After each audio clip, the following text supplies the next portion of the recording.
বগা তালেব আসলে বগা হচ্ছে আব্বাসউদ্দিনের যে ফান্দে পড়িয়া বগা গানটা, সেখানকার একটা ক্যারেক্টার বগা। বগা মানে সাদা, বগা মানে বকের মতো, মানে অনেক কিছু। আর যাই হোক, তো সেই ক্যারেক্টারটা আমার পছন্দ, ফান্দে পড়িয়া বগা, ওই বগা ক্যারেক্টার। আর আশরাফ সিদ্দিকীর লেখা তালেব মাস্টার একটা কবিতা, সেইটা যে তালেব মাস্টার, যে তালেব যে মাস্টার ক্যারেক্টারটা, সেটা আমার পছন্দ।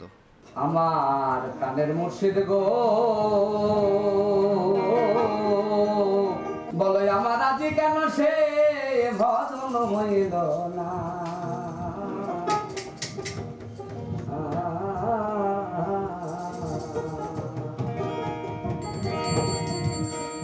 আমি কোন রূপ নিয়ে ভজলে তোমায় গুরু, কোন রূপ নিয়ে ভজলে তোমায় গুরু, কোন রূপ নিয়ে। আমি গান গাইতে শুরু করলে দু একজন, কেউ বিস্কুট খাওয়ায়, কেউ চা খাওয়ায়, যেটা হওয়ার কথা ছিল আর কি। মানে দুর্দশার কোনো জায়গা নাই। মানে বিষয়টা ঠিক বিনিময় প্রথার মতোই কিছুটা, যে আপনি ধরেন ভালো ছবি আঁকেন আপনার ঘর সাজানোর জন্য, আমার ঘরে একটা ছবি দিয়ে গেলেন, তার বিনিময়ে আপনি গান শুনবেন আমার কাছ থেকে। যে চাল চাল যে ধান চাষ করতেছে, সে ধরেন আপনার কাছে একটা ছবি নিয়ে গেল 1 কেজি চাল দিয়ে, এরকমই আর কি ব্যাপারটা। মানে গান গাইবো, আমার আর কি করার আছে? আমি তো কিছু ভাবতে পারি না আর গান ছাড়া। তো আমি গান গাইবো, মানুষজন আমার এসে খাবার দেবে, খাবো, আবার ঘুমাবো, শেষ। এটা খুবই সহজ, এর মধ্যে কোনো কঠিনের গল্প নাই।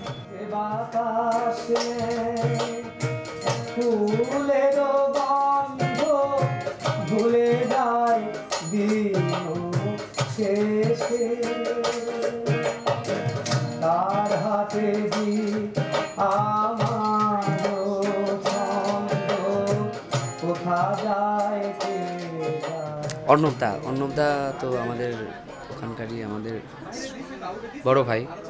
তো অর্ণবদা তো একটা আমার কাছে একটা অদ্ভুত একটা জায়গা, যে জায়গায় সব কিছু সঁপে দেওয়া যায়। তো অর্ণবদার আমাকে জাস্ট এমনি ফোন করছিল একদিন, কোথায় আছিস, একটু ঢাকায়। আমি জানতাম না আমি কিসের জন্য কোথায় যাচ্ছি। ঢাকা আসলাম, তারপরে দাদার সাথে কাজ করলাম। পরে দাদা বললো না এরকম একটা কাজ হচ্ছে, মানে এখানে কোক স্টুডিও বাংলাটা সেরকম একটা জায়গা ছিল না। দাদা ডাকছে, দাদার সাথে কাজ করবো, কী হবে কোথায় হবে জানি না, যে কিছু গান নিয়ে বসতেছে, একটা প্রজেক্ট আছে, এটা করবো।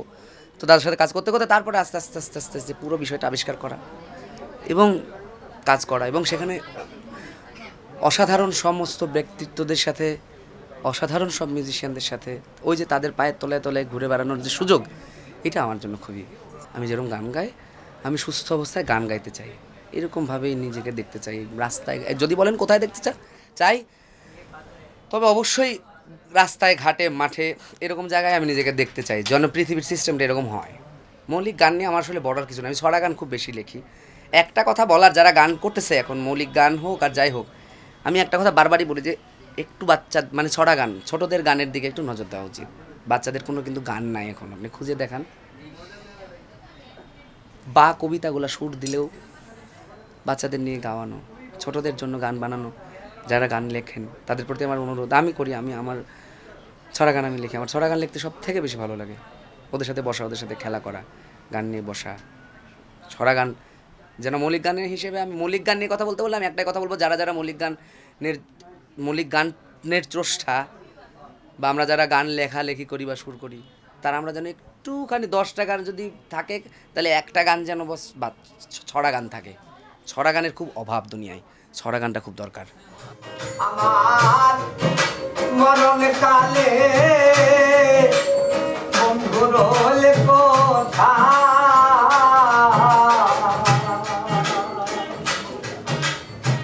হায় হায় প্রাণ যায় বিচ্ছেদ জ্বালা,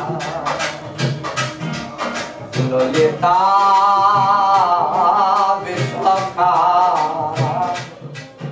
সমর্থন কিছু না, আমার আসলে পরিবার কোনোদিন বাধাও দেয় নাই, কোনোদিন বলেও না যে এখানে যা। আমার আসলে গ্রামটা ওইরকমই ছিল, যাত্রা কীর্তন।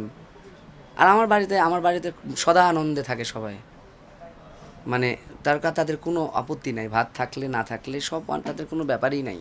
তো আমি ওই স্বভাবত এইভাবেই বেড়ে উঠেছি আমার বাড়ি থেকে। মানে রাস্তায় তো গান গাওয়ার জায়গা, রাস্তায় তো বিপদ আসবে, সেই বিপদে গান গাইতে হবে। রাস্তায় ভালোবাসা হবে, তখন গান গাইতে হবে। রাস্তায় বিচ্ছেদ হবে, তখন আবার গান গাইতে হবে। বিচ্ছেদের মানুষটাকে কাছে টানার জন্য। আকাশে চাঁদ উঠবে, রাস্তায় বসে নদীর ঘাটে বসে গান গাইতে হবে। কোথায় গান গাইবো আর? ঘরও তো একটা রাস্তাতেই বানানো, সবটা রাস্তাতেই, আমরা রাস্তাতেই থাকি, রাস্তায় সব। ভয় কেটে যাবে রাস্তায় যদি নামি।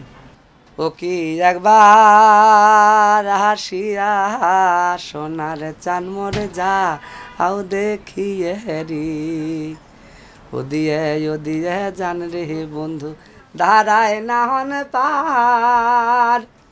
ওরে ফাহুক মন তোরে দিবার থুবার দেখাই বাবা ভার রে।